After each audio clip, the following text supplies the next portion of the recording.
Back to motion to adjourn. Ms. Crockle, are you on the line with us? I am here. Thank you so much for accepting my invitation to come on. I appreciate it. Thank you for the invitation. Thank you for thinking of us. Of course.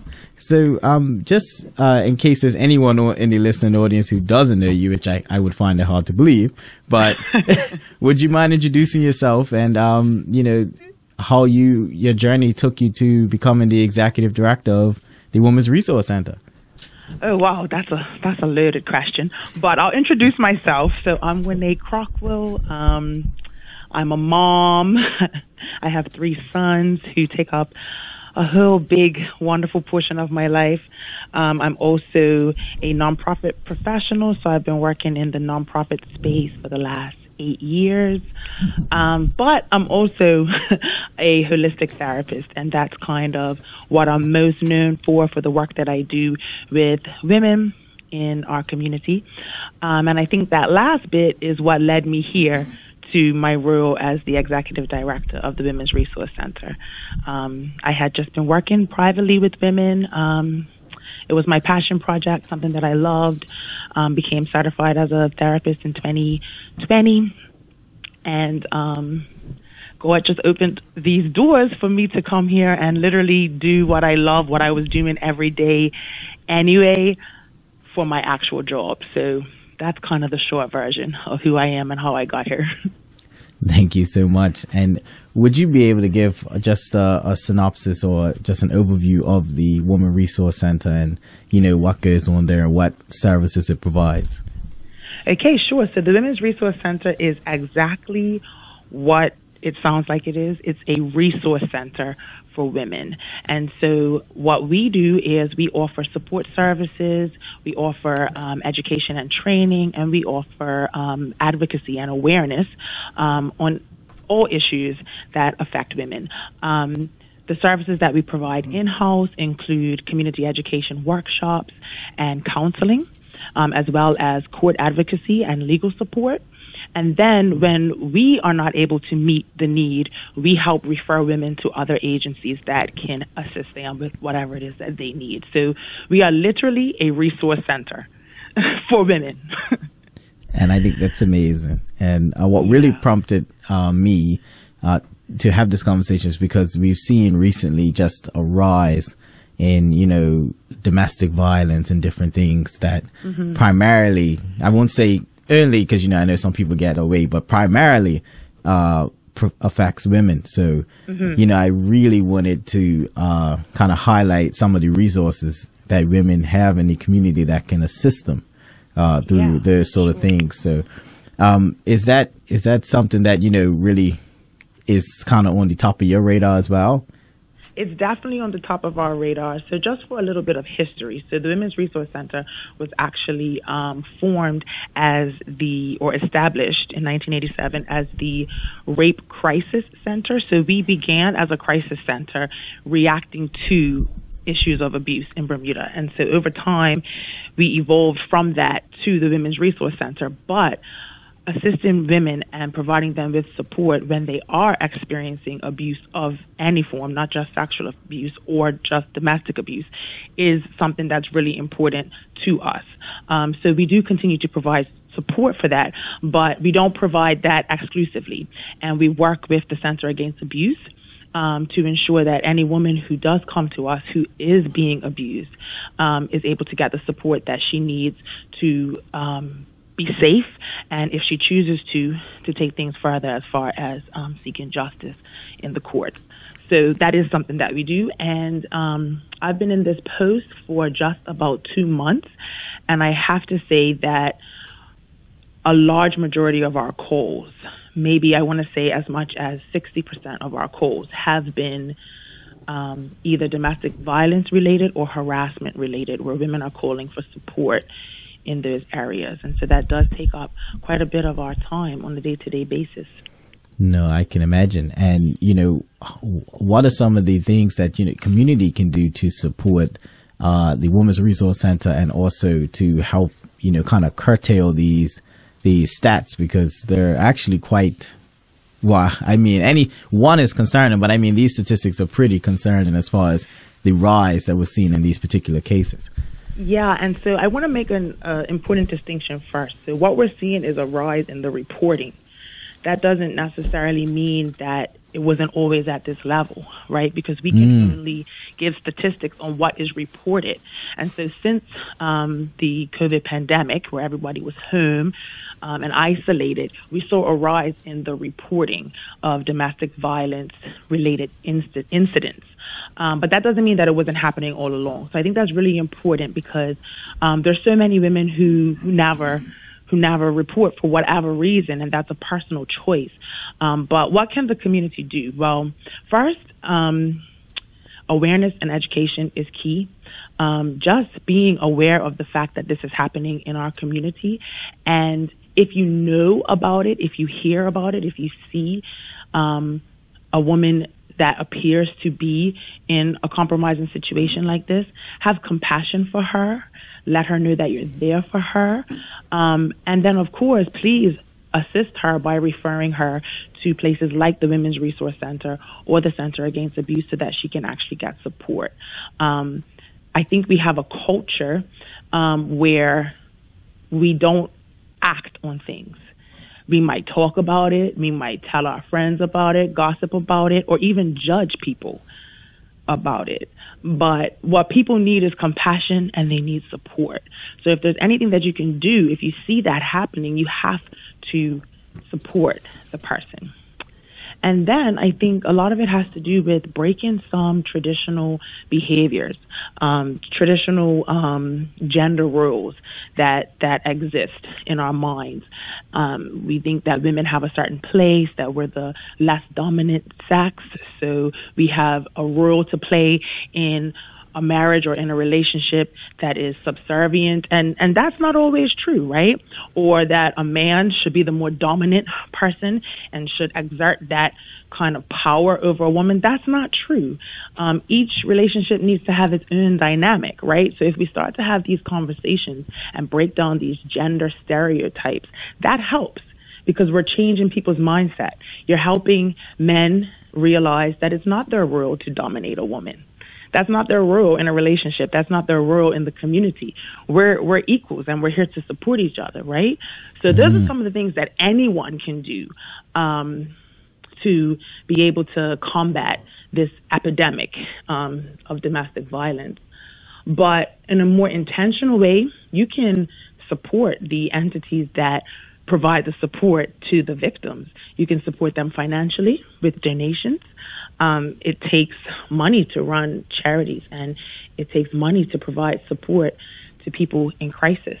So you can support those charities financially, or you can support with your time, volunteering. There's so many things that go on in our organizations, and we need literal, physical human resources sometimes to be able to get that work done. And then sharing.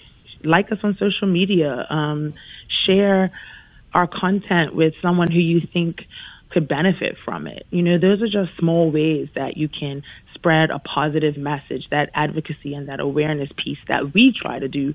We need the community to jump on board with us and share the content that we create and support us in that way.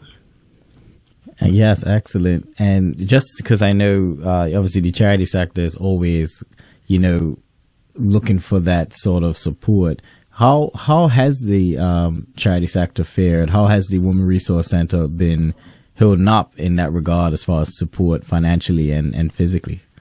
Well, I think all charities have been impacted by COVID and the economic crisis that we have. But I will say, at least, and of course, I'm coming in new and fresh. So I'll say that we have been blessed. We've been extremely blessed with corporate and private donors that see the value of the work that we do and invest in the Women's Resource Center to not only keep our doors open, but to ensure that we have programs and services available when people walk through our doors. So we've been really blessed with that.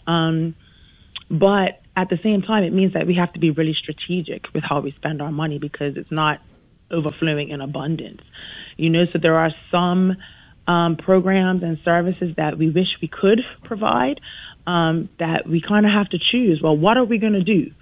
Because the funds are limited in a sense, right? So I say all that to say it's a challenge, but we're blessed because we have had consistent support. That's good to hear. And, obviously we do have a bit of an educational component in the show. We try to give people a little peek into certain organizations. So, I'm actually a two-pronged question here. What is the, without obviously revealing anything that you can't, what is, the day-to-day of an executive director of the Women's Resource Center? And, how is the organization currently structured, and what are some of the services you offer that you were referring to as far as programs? And Sure. Yeah, I would love to share that. So our organizational structure, we have a board of directors, a volunteer board of directors, so they govern the organization. And then currently we have the executive director, which is me, and we have a program coordinator, Emma Orduna Pratt, who works alongside me. And the two of us are the only salaried staff that the organization has at the moment. We also have part-time counselors that are available to us on an on-call basis to support our clients. As far as the services that we provide, on a day-to-day basis, if you were to just walk in to the Women's Resource Center, one, we will provide referral services. So we can make calls for you, set up appointments for you, help direct you to where you could get the support that you need, whether that's calling financial assistance or the Center Against Abuse, or walking with you over to the police station so that you can speak to the domestic violence unit or the vulnerable persons unit, right? We provide that hands-on service. And then we also provide counseling, as mentioned. That's on an appointment basis. But I am a trained counselor, so if you were to walk in the door in crisis, we can help you. We also have workshops that take place usually on a weekly basis. We try to do one workshop a week during our program season, I guess, which is from September through April. So it's just ending. But we're going to continue to provide workshops through the summer. These are our community education workshops. They are open to any woman who is interested in the topic. And we are transitioning from topics that are specifically related to women in crisis to women in transition. So we understand that not every woman is in crisis, and we want to be able to support and create a safe place for every woman. So our topics are evolving, right? So each week we'll have a different topic, a different workshop, either during the lunchtime session or after work, where you can come and meet other people and learn, wonderful, valuable information. We also do some legal advocacy. So if you wanted to, if you needed to, you could come and have a warning letter drafted against someone who is harassing you or showing you threatening behavior. We assist with that. We can assist you with protection orders. So that's kind of the day-to-day running of the Women's Resource Center. And then outside of that, we also have the Transformational Living Center for Families, which is a purpose-built home for women with children who are challenged with homelessness. So we have about 7 families living there now, and that's a 12-month program that addresses their immediate need for housing, but then also assists them with rebuilding their life and preparing them to be financially and emotionally sustained after they leave. So that's a huge part of what we do. And then, we do so much, right? As I'm saying it, I'm like, oh my goodness, is this really what I do every day? But we also go and we do training and workshops in different businesses and companies. Recently, we've done sexual harassment and bullying in the workplace training and assisted a major company with developing their sexual harassment and bullying policy. We also do gender equity presentations. We work with the Human Rights Commission when women come to us feeling that their human rights have been violated. So these are just some of the things that we do. But our main thing, the main thing that I will want a listener to take away from so that they know about the Women's Resource Center is that we're here to support you no matter what you're going through. And it's not just a place that you come to when you are facing a challenge. We want this to be a place that you come to for positive things too.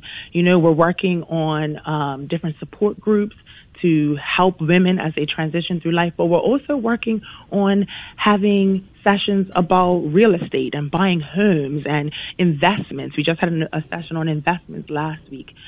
So we want this to be a place where you come for more than just support when you're low. We want it to be a place where you come when you're experiencing the highs of life too. And that's what we're working on, transitioning public opinion and public perception about who we are and what we do, to be a place for everybody. Well, it sounds like it's going more from, Women's Resource to Women Empowerment Center. Yeah, definitely. That's what I want people to think of when they hear the Women's Resource Center. And because of our history, people remember that. People remember maybe their mother went there or their aunt or someone went there when they were in crisis, and so that's what you associate the organization with. And that is the purpose that it served for a very long time.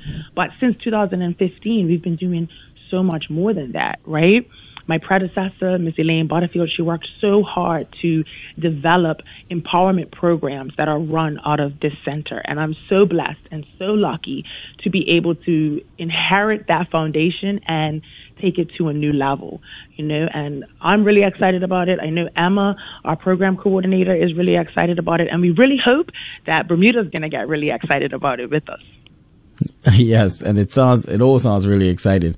And, is there anything that, the community should be looking out for from you, in the near future? Any sort of outreach because I know it sounds like you're going through a transition. So is there anything they should be watching for?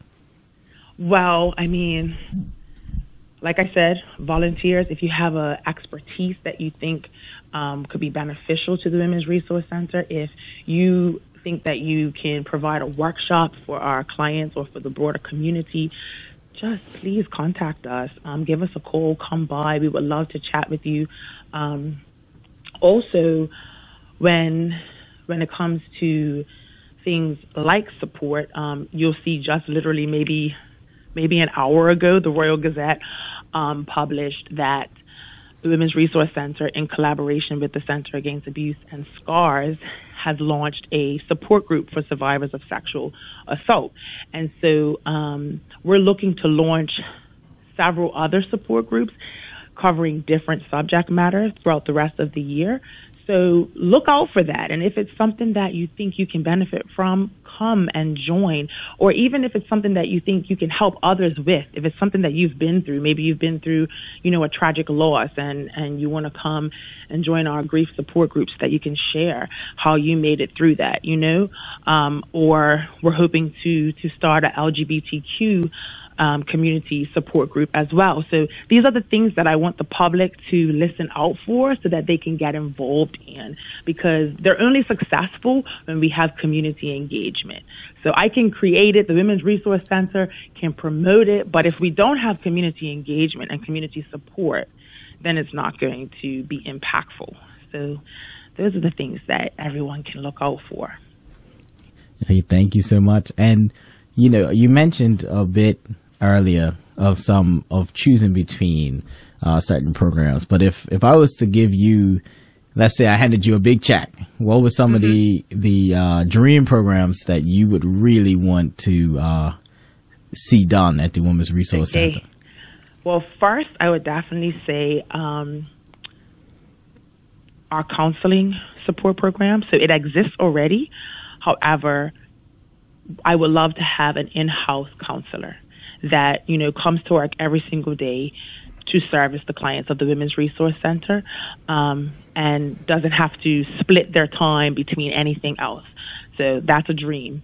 Also, I would love to have a membership program where women can join the Women's Resource Center as members and receive different benefits and exclusive events and just like a a club, but a club that's open for every woman. There's no prerequisites. You don't have to have a degree or this type of job or whatever, you know. So those are two dreams that I have for the Women's Resource Center, on-site counselor and a membership program. Okay. And with the mention of counseling, what do you, if you could gauge, I know obviously it would be offhand, but if you could gauge, how do you think that, women are supported mental health wise in the community? Do you find that this is a very prevalent thing, that a lot of women need to come to the resource center to have that support from the counselor or from yourself?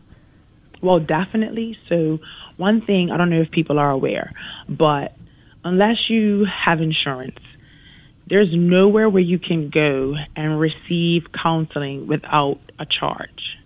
Now, you might find counselors who do pro bono work, of course, but straight across the board, there's nowhere that you can go for accessible mental health services. So the Women's Resource Center wants to be that place, and that's what we're working towards. And so right now we provide our counseling services without a copay, because we recognize that women need to have access to that. So many of our issues are connected to root causes that need therapeutic intervention to address. So what we find, so I can tell you, because I was just doing a presentation on this, we have had 82 counseling sessions since September 2022. That's how many sessions we've provided to women in the community free of charge. But that is only a fraction of the amount of women who actually call for the services, right? And part of it is because sometimes they don't follow through, but 82 is a lot, to be fair, right? From September that's from September through the end of March. So we have the ability, if we could have the funding and the support, to be able to impact so many women's lives just by having a space where they can come for professional mental health support and they not have to worry about how they're going to pay for it. You know, right now, I think the average copay, even if you have insurance, is like $80 to $90 for a 1 hour session, and not everyone has that. Many people don't have that. And so if they have to choose between going to counseling and buying groceries or paying Balco, they're always going to choose buying groceries and paying Balco, right? So the Women's Resource Center wants to provide an option so that they don't have to choose. They don't have to make that choice. There's a place where they can go, employed or unemployed, insured or uninsured. There's a place they can go. And if you are financially able to make a contribution, you can make a donation so that we can pay that forward to somebody else. But it's really important, and you can probably hear that I'm passionate about this. Yes. It's really important for not just women, but for everyone to have access to affordable mental health care. It's essential. It's as essential as health care. And so we have we have physical health care clinics around the island, but we don't have the same for mental health care. And Maui does not provide that kind of support. Maui is crisis intervention. Maui is intellectual disabilities. Maui is not a place where you can just go and say, I would like to make an appointment to see a counselor because I'm struggling with grief. Or I'd like to make an appointment to see a counselor because I'm in the middle of a career transition and I just, need to work through these things in my mind. Or I'm a new mom, right? It's not a place that you can just go and do those things. And people need that place. So I agree. That's what we want to be. That's what we hope. That's what we're going to be. I'm going to say that with confidence. That's where we're going to be for the community. I like that. And Ms. Crockle, we have to go to our final break, but we'll be right back to give you the last word to wrap up, okay? Okay. And we're back to Mission to Adjourn. Ms. Crockle, are you with us still? I'm still here. Thank you so much for, we can definitely see your passion on display. And I think it's really reassuring, that someone at the head of the organization has that sort of fire underneath her. So, I'm sure a lot of people who are listening are feeling very reassured that the Women's Resource Center is in great hands. Thank you. I hope so. I hope that people feel that way. So I want to just turn the mic over to you for anything you'd like to impart. This is where, you let people know where they can find you, social media, all that stuff, and any other parting words you'd like to have.